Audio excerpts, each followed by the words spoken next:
Hello दोस्तों, स्वागत है आपका आपके अपने चैनल दी एग्ज़ाम हेल्पर में। दोस्तों, इस वीडियो में हम आपके जो एसएससी एमटीएस के एग्ज़ाम होने वाले हैं उसके लिए मॉडल पेपर यहां पर करने वाले हैं। लास्ट अंतिम 15 दिन में हम टोटल 15 पेपर यहां पर करेंगे। ये आपके लिए पहला पेपर होने वाला है। अगर आपका एग्ज़ाम 5 जुलाई से स्टार्ट है और आने वाले दिनों में है तो आपको ये ज़रूर देखना चाहिए। यहीं से डायरेक्ट आपको क्वेश्चन आपके एग्ज़ाम में देखने को मिलेंगे। चलिए, इसके अलावा बता दूँ, देखिए आपके लिए लास्ट 15 डेज़ की स्टडी डाला था। अगर आपने नहीं देखा है वीडियो ज़रूर देख लेना एक बार। अभी भी 10 से 11 दिन बचे हुए हैं, तो अगर आप देख लिए, बहुत ही अच्छी स्टडी है, ठीक है। इसके अलावा देखिए डेली हम एक मॉडल पेपर करते हैं, साथ ही साथ ये 200 जीके के क्वेश्चन जो कि एसएससी एमटीएस में 50 से भी ज़्यादा बार रिपीटेड है, वो मैं करा रखे हैं। चैनल पर वीडियो मिल जाएगा एसएससी एमटीएस की, जो हमारी प्लेलिस्ट है एसएससी एमटीएस हवलदार की, उसमें सारे वीडियो मेरे वहीं पर आपको मिल जाएंगे, तो इस प्लेलिस्ट को फॉलो कर लेना, ठीक है। चलिए, और इसके अलावा जो आपकी एसएससी एमटीएस की लास्ट ईयर, देखिए दोस्तों 42 शिफ्ट में एग्ज़ाम हुआ था 2021 वाला, तो उसके अलग अलग, जैसे हिस्ट्री है, पॉलिटी है, साइंस है, तो उसके अलग अलग क्वेश्चन करके मैं आपको लेके आने वाला हूँ। 42 पारी वो पूछेगा, इतिहास के प्रश्न, फिर ज्योग्राफी के, इस टाइप से मैं आपके लिए लेके आने वाला हूँ। इस वीडियो में हम आपका जो पहला सेट है, चलिए वो कर लेते हैं। ये देखिए हमारा पहला सेट हम इस वीडियो में करने वाले हैं एसएससी एमटीएस, और जो आपकी एग्ज़ाम है वो 5 जुलाई से 26 जुलाई तक चलने वाला है। अगर आपको इसका पीडीएफ चाहिए तो टेलीग्राम ज्वाइन कर सकते हैं, नीचे लिंक डिस्क्रिप्शन में मिल जाएगा। और अगर आपने अभी तक मॉक टेस्ट नहीं दिए हैं, क्योंकि मॉक टेस्ट से ही आपको पता चलेगा कितनी एक्यूरेसी आ रही, कहाँ पर आप गलती कर रहे हैं, कौन सा टॉपिक आपका कमज़ोर है, और स्पीड वगैरह सब उसी से मेंटेनेंस होगी, तो आप टेस्ट बुक के पास कर सकते हैं। ये हमारा कूपन कोड डाल देंगे तो यहाँ पर डिस्काउंट मिल जाएगा आपको 50 से 60 रुपये, ठीक है। और चैनल को सब्सक्राइब वगैरह जरूर कर लेना। चलिए, हमारा पहला प्रश्न है दोस्तों, किसी भी राज्य का मुख्यमंत्री बनने के लिए न्यूनतम आयु योग्यता क्या होती है? तो दोस्तों, किसी भी राज्य का अगर आपको मुख्यमंत्री बनना है तो उसके लिए जो न्यूनतम आयु होनी चाहिए वो होनी चाहिए, 4 ऑप्शन आपको पास दिए गए हैं, तो सही आंसर हो जाएगा 25। तो दोस्तों, किसी भी राज्य का मुख्यमंत्री बनने के लिए आपकी जो न्यूनतम उम्र है वो 25 वर्ष होनी चाहिए। इसके अलावा अगर आपको प्रधानमंत्री बनना है तो उसके लिए भी जो आपकी न्यूनतम एज है वो 25 वर्ष होनी चाहिए, या लोकसभा का मेंबर आपको बनना है तो उसके लिए भी आपकी जो उम्र है वो 25 वर्ष होनी चाहिए, ठीक है। चलिए, अगर वहीं आप दोस्तों आपसे जो क्वेश्चन लगातार पूछे जाते हैं वो पूछे जाते हैं राष्ट्रपति को लेकर, कि राष्ट्रपति बनने के लिए जो न्यूनतम उम्र है वो क्या होनी चाहिए। तो राष्ट्रपति बनने के लिए 35 वर्ष होना चाहिए, या उपराष्ट्रपति बनने के लिए भी 35 उम्र होनी चाहिए। राज्यपाल के लिए भी सेम है, तो राज्यपाल उपराष्ट्रपति के लिए 35 हो जाएगी, ठीक है। चलिए, अगला प्रश्न है दोस्तों, इसमें मैंने सारे मिक्स प्रश्न रखे हैं, जैसे करंट अफेयर, प्रीवियस ईयर और लेटेस्ट प्रश्न, साथ ही साथ कंप्यूटर के प्रश्न, क्योंकि आपके एग्जाम में सभी से क्वेश्चन पूछे जाते हैं। सेकंड प्रश्न कंप्यूटर से है कि कंप्यूटर के संबंध में GUI का पूर्ण रूप क्या होता है? तो दोस्तों 4 ऑप्शन दिए गए हैं, सही आंसर आपका हो जाएगा ग्राफिकल यूज़र इंटरफेस। तो GUI का जो पूर्ण रूप होता है वो होता है ग्राफिकल यूज़र इंटरफेस। एक क्वेश्चन आपसे अभी लेटेस्ट पूछा जा रहा है, वो है MPEG का फुल फॉर्म क्या होता है? तो मूविंग पिक्चर एक्सपर्ट ग्रुप। चलिए, नेक्स्ट प्रश्न है, निम्नलिखित में से किसने 22 मई को, अब देखिए ये करंट अफेयर का आ गया, निम्नलिखित में से किसने 22 मई को बार्सिलोना में स्पेनिश ग्रैंड प्रिक्स जीता था? तो दोस्तों स्पेनिश जो ग्रैंड प्रिक्स है ये जीता था मैक्स वेस्टरपेन ने। और ये कौन सी जो गाड़ी चलाते हैं, ये चलाते हैं रेडबुल, और ये नीदरलैंड से बिलोंग करते हैं, ठीक है, नीदरलैंड, ठीक है। आपको ये जो स्पेनिश ग्रैंड प्रिक्स है ये फार्मूला 1 रेस है। चलिए, अगला प्रश्न है, संयुक्त राष्ट्र मानव जाति को स्वर्ग में ले जाने के लिए नहीं बनाया गया था, बल्कि मानवता को नर्क से बचाने के लिए बनाया गया था, यह किसने कहा था? तो दोस्तों, ये जो संयुक्त राष्ट्र के ऊपर बात बोली गई थी, किसने बोली थी? तो ये बोली थी डैग हैमरशोल्ट ने। दोस्तों, अगर बात करें संयुक्त राष्ट्र की, यानी कि UNO की, यूनाइटेड नेशन ऑर्गेनाइजेशन की, इसकी जो स्थापना है वो सेकेंड वर्ल्ड वॉर के बाद हुई थी, 24 अक्टूबर 1945 को। डेट आपसे पूछी जाती है कब हुई थी? 24 अक्टूबर 1945 को। और 24 अक्टूबर को ही हर साल यूनाइटेड नेशंस दिवस मनाया जाता है। इसका मुख्यालय बात करें तो न्यूयॉर्क में इसके मुख्यालय जो है वो स्थित होगा। बात करें इसके प्रमुख कौन है, तो एंटोनियो गुटेरस इसके प्रमुख हो जाएंगे। कौन हो जाएंगे? एंटोनियो गुटेरस, ठीक है। आप इसका स्क्रीनशॉट लेते चलिएगा, एक्स्ट्रा जो फैक्ट बता रहा हूँ उसको नोट करते चलिएगा, यहीं से डायरेक्ट आपको एग्जाम में देखने को मिलेगा। दोस्तों, इसके अलावा UNO के अगर आपसे पूछ ले कि बताइए UNO को कितने अंग हैं या कितने भाग हैं, तो 6 भाग होते हैं, ठीक है।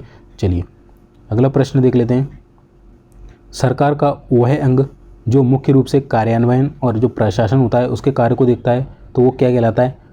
उसमें 4 ऑप्शन दिए गए हैं। तो दोस्तों, जो मुख्य रूप से कार्यान्वयन और प्रशासन के कार्य को देखता है वो कहलाती है कार्यपालिका देखती है। इसमें कौन कौन शामिल होता है? तो इसमें राज्य के संदर्भ में देखें तो आपका राज्यपाल शामिल होगा, ठीक है, मुख्यमंत्री यानी कि CM शामिल होगा, और जो मंत्री परिषद होती है मुख्यमंत्री की वो इसमें शामिल होगी, ठीक है।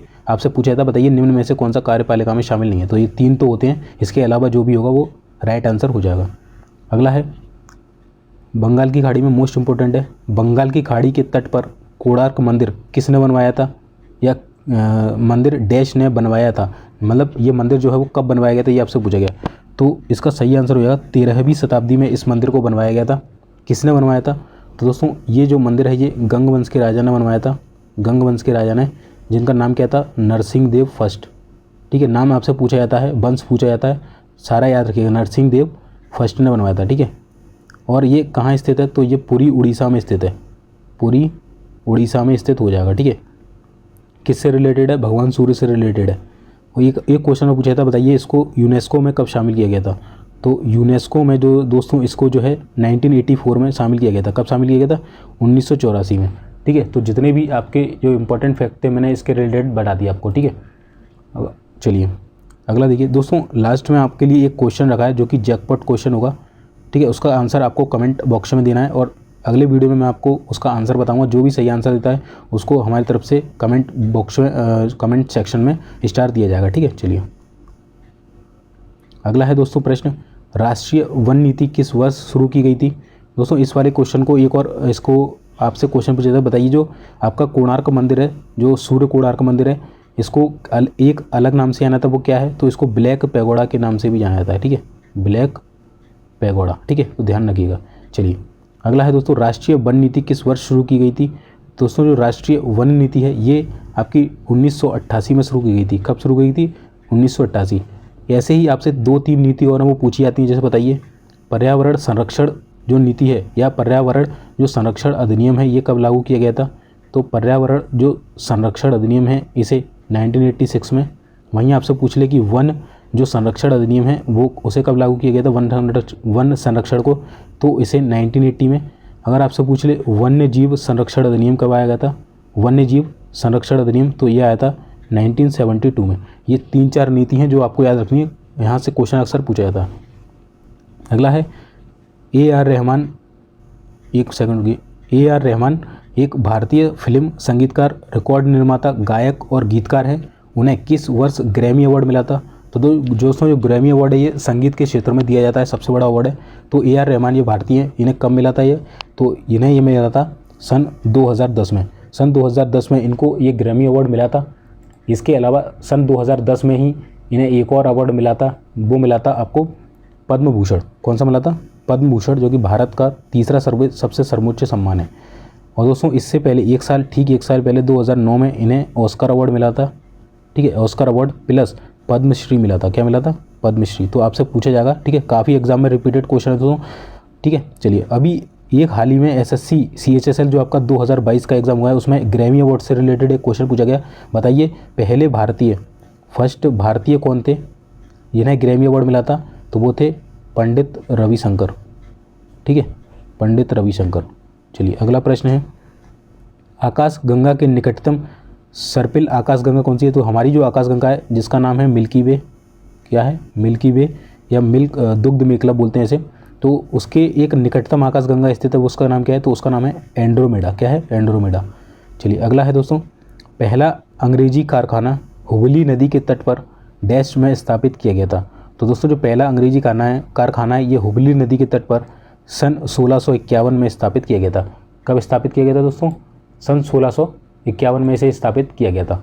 चलिए अगला देख लेते हैं, हाल ही में वाराणसी यानी जिसे हम बनारस बोलते हैं उसके किस स्थान को यूनेस्को की विश्व धरोहर सूची में जोड़ा गया है।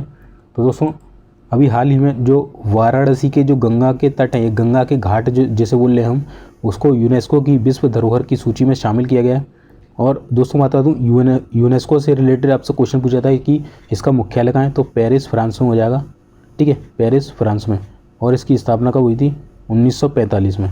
ठीक है, चलिए अगर आपसे पूछ ले कि जो बनारस है ये कहाँ स्थित है, तो सबको मालूम है यूपी में हो जाएगा। ठीक है, चलिए अगला प्रश्न है दोस्तों, इसके अलावा देखिए ये आपसे ये भी पूछा जाता है, ये क्वेश्चन एक और पूछा जाएगा कि जो दुर्गा मंदिर है इसको भी अभी हाल ही में यूनेस्को के द्वारा जो अमूर्त धरोहर होती है ना, अमूर्त धरोहर उसमें शामिल किया गया है। 14वें नंबर की अमूर्त धरोहर बनी है जो भारत की, तो ये कहाँ स्थित है, जो वेस्ट बंगाल यानी कि बंगाल में स्थित है, जो पश्चिम बंगाल वाला एरिया ना वहाँ पर, ठीक है, कोलकाता में स्थित है। अगला प्रश्न है, अक्टूबर 2021 में तुर्की ग्रैंड प्रिक्स किसने जीता था? तो दोस्तों अक्टूबर 2021 में जो तुर्की ग्रैंड प्रिक्स है ये बाल्टोरी बोट्टास ने जीता था। अगला प्रश्न है, भागीरथी नदी पर बना टिहरी बांध निम्नलिखित में से किस राज्य में स्थित है? तो दोस्तों जो भागीरथी नदी पर बना टिहरी बांध है ये आपका कहाँ स्थित हो जाएगा? तो ये आपका हो जाएगा उत्तराखंड में। कहाँ स्थित है? उत्तराखंड में टिहरी बांध है जो कि भागीरथी नदी पर बना है और ये भारत का सबसे ऊंचा बांध है, ठीक है, सबसे हाईएस्ट बांध है। इसकी जो लेंथ है वो लगभग 260 पॉइंट समथिंग है मीटर, ठीक है, ध्यान रखिएगा। चलिए अगला है, ऑपरेशन जो फ्लड है ये संबंधित है, तो ऑपरेशन फ्लड किससे संबंधित है? तो दोस्तों जो ऑपरेशन फ्लड है ये दुग्ध उत्पादन से संबंधित है। किससे? दुग्ध यानी कि मिल्क प्रोडक्शन से संबंधित है। और ये अगर क्रांति पूछे कौन सी क्रांति थी, श्वेत क्रांति हो जाएगी जो कि ऑपरेशन फ्लड से संबंधित है। और इसके जो जनक हैं भारत में कौन है? वर्गीज कुरियन। कौन हो जाएंगे? वर्गीज कुरियन हो जाएंगे, ठीक है। चलिए इन्हें मिल्क मैन ऑफ इंडिया के नाम से भी जाना जाता है। अगला है, नागरिकों के मौलिक कर्तव्यों को डैश के द्वारा भारत के संविधान में जोड़ा गया था। तो जो नागरिकों के मौलिक कर्तव्य हैं इन्हें किस संविधान संशोधन के द्वारा भारत में जोड़ा गया था? तो संविधान संशोधन हो जाएगा 42वां। जो भारत के नागरिकों को मौलिक कर्तव्य मिले हैं उन्हें 42वें संविधान संशोधन 1976 के द्वारा जोड़ा गया था। और इससे आपसे पूछ ले कि कौन सा आर्टिकल लगता है, तो आर्टिकल लगता है, भाग लगता है, देखिए भाग सबसे पहले पूछा जाएगा, भाग है 4A, ठीक है, और आर्टिकल पूछा जाए तो 51A, ठीक है। कुल कितने मौलिक कर्तव्य हैं? तो इनकी जो संख्या है दोस्तों वो कितनी है? 11, ठीक है, कितनी है? 11। और इनकी अगर पूछे समिति कौन सी थी इसको जो लाई थी मौलिक कर्तव्य को, तो वो थी सरदार स्वर्ण सिंह समिति, सरदार स्वर्ण सिंह समिति, ठीक है। चलिए अगला है, उस रसायनज्ञ का नाम बताइए जिसने साबित किया कि किसी तत्व का परमाणु क्रमांक उसके परमाणु द्रव्यमान से अधिक मौलिक गुण है, जिसके कारण मेंडलीव की आवर्त नियम तालिका में संशोधन हुआ। तो दोस्तों जो मेंडलीव के बाद आवर्त सारणी आई थी जिसमें मेंडलीव की आवर्त सारणी में कमियां बताई थी और परमाणु जो क्रमांक है उसको ज़्यादा वैल्यू दी गई थी परमाणु द्रव्यमान के अतिरिक्त, तो वो थे हेनरी मोसले। हेनरी मोसले जो अभी हम आधुनिक पीरियोडिक टेबल पढ़ते हैं वो हेनरी मोसले की है, ठीक है, जिन्होंने परमाणु क्रमांक के आधार पर इसे व्यवस्थित किया है, ठीक है। चलिए अगला है, ग्राम उजाला योजना ग्रामीण क्षेत्रों में दुनिया के सबसे सस्ते LED बल्ब डैश रुपये में प्रदान करती है। तो दोस्तों ग्राम उजाला जो योजना है इसका उद्देश्य भारत के जितने भी गांव हैं वहाँ पर सस्ते दरों में LED बल्ब उपलब्ध कराना, ठीक है, सस्ते रेट पर क्या LED बल्ब उपलब्ध कराना। तो कितने सस्ते में? तो 10 रुपये मात्र में एक LED बल्ब उपलब्ध कराना। चलिए अगला प्रश्न है दोस्तों, हाल ही में लोकसभा सचिवालय ने 27 जनवरी 2022 को डैश नामक एक नया ऐप शुरू किया। तो लोकसभा सचिवालय ने अभी हाल ही में जो डिजिटल संसद ऐप है इसको स्टार्ट किया है। ये एक जो है ऐप है जिसके माध्यम से लोकसभा की जो कार्यवाहियाँ हैं, राज्यसभा की जो कार्यवाहियाँ हैं उनको हम लाइव वगैरह देख सकते हैं, ठीक है। चलिए अगला है, भारत में SEZ यानी कि सेज नीति किसके अनुभव से प्रेरित है? सेज का फुल फॉर्म होता है special economic zone, special economic zone, ठीक है। तो इसकी जो स्थापना की गई थी भारत में, ये किससे प्रेरित है? तो ये है चाइना से। इसका उद्देश्य है दोस्तों कि जो व्यापार होता है किसी भी चीज़ का उसको सुगम बनाना। इसके माध्यम से जगह जगह व्यापारिक केंद्र बनाए जाते हैं अलग अलग स्थानों पर, वहाँ पर व्यापार को जो है सुविधा दी जाती है, ठीक है। चलिए अगला प्रश्न है, सुशासन दिवस जो है डैश में स्थापित किया गया था। तो प्रत्येक वर्ष जो सुशासन दिवस है ये 25 दिसंबर को मनाया जाता है। कब मनाया जाता है? 25 दिसंबर को अटल बिहारी जो वाजपेयी जी थे उनकी जन्मतिथि को मनाया था, ठीक है, अटल बिहारी वाजपेयी की। और ये कब स्टार्ट किया गया था इसे मनाना? तो इसे सन 2014 में मनाना स्टार्ट किया गया था, ठीक है। चलिए अगला है, खाद्य पाइप यानी कि जो हमारी फूड पाइप होती है उसकी जो भित्ति यानी कि जो दीवार होती है कि संकुचन और विस्तार को डैश गति कहा जाता है। तो जो हमारी जो फूड पाइप होती है जो इस तरीके से जाती है नीचे की ओर, ठीक है, उसको डैश नाम से जानते हैं। तो उसको किस नाम से जाना जाता है? तो उसमें जो गति होती है संकुचन और विस्तार की उसको क्रमाकुंचन बोलते हैं। क्या बोलते हैं? क्रमाकुंचन। चलिए अगला है, भारतीय अर्थव्यवस्था को उचित रूप से डैश अर्थव्यवस्था के रूप में वर्णित किया जाता है। तो भारत की अर्थव्यवस्था को कैसी अर्थव्यवस्था है ये पूछा गया सिंपली। तो भारत की जो अर्थव्यवस्था है ये मिश्रित अर्थव्यवस्था है, ठीक है। और मिश्रित अर्थव्यवस्था जो किससे लिया गया है? ये फ्रांस से लिया गया है, ठीक है। अगर बात करें पूंजीवादी अर्थव्यवस्था किसकी है? तो USA की, ठीक है।